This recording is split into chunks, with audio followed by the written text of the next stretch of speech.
What's up, guys? Nick Harrison here in my shop, just sort of trying to clean up a little bit, organize some.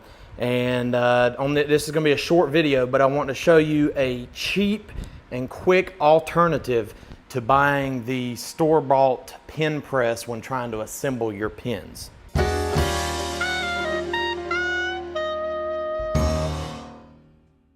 All right, guys, so if you're like me, you're just giving pens away or keeping them for yourself. You're not really selling them. So you're not making money off of them, so you're trying to find the cheapest way to make the pen and still have a good quality pen. So here's one thing that you can cut out of your finances, something that you don't have to buy.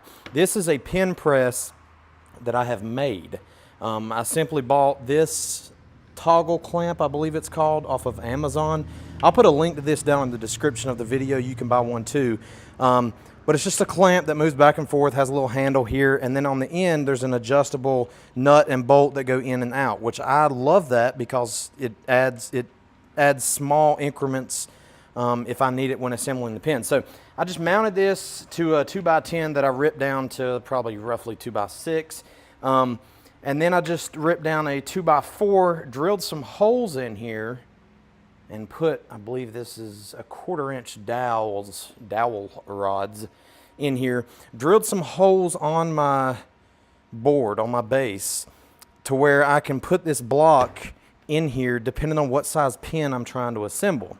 So if I'm trying to do the full length pen, or even something that's both brass tubes, if it's a 2-section pen, I can move it there. If I need it to be a little closer, I can move it here. Open that up and put the unit in here where I can, press it together, and I can just, you can drill as many holes as you want to create different distances depending on what size pen you're making. Now, instead of creating such a big jump by moving holes, that's why I like this nut and this bolt, because I can adjust it just ever so slightly wherever I need it before I, mash all the pieces together to assemble the pen. This looks like it would break fairly easy with these dowel rods, but it actually will not. I don't have a pen right now to show as an example. I'm not working on anything currently.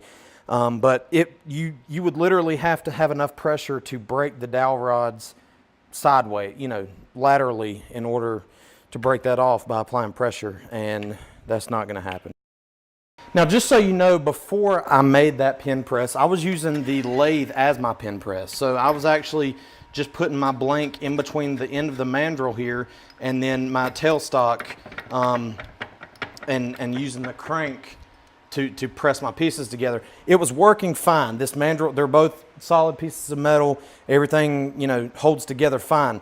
My concern was that over time, if you don't get that perfectly in line, it's actually going to bend your mandrel up, down, or left and right, front, back, however you want to say it. But I don't want to bend the mandrel. I don't want to damage the mandrel, so I just got that. Another thing is, when I was doing pins on the mandrel, the end of the threads here on the end of the mandrel was damaging the nib or the the end cap, top cap of the pen, just because it's metal on the metal part of the pen. So I didn't want to damage that, which is why I switched to the DIY handmade pen press, because it's wood and it's not going to cause that problem. Even though the end of the bolt on the toggle clamp is metal, it's flat, whereas this is threaded, and it can scratch the metal of your pen part. So anyways, just wanted to share that with you guys. I'll be back with a new video on Monday.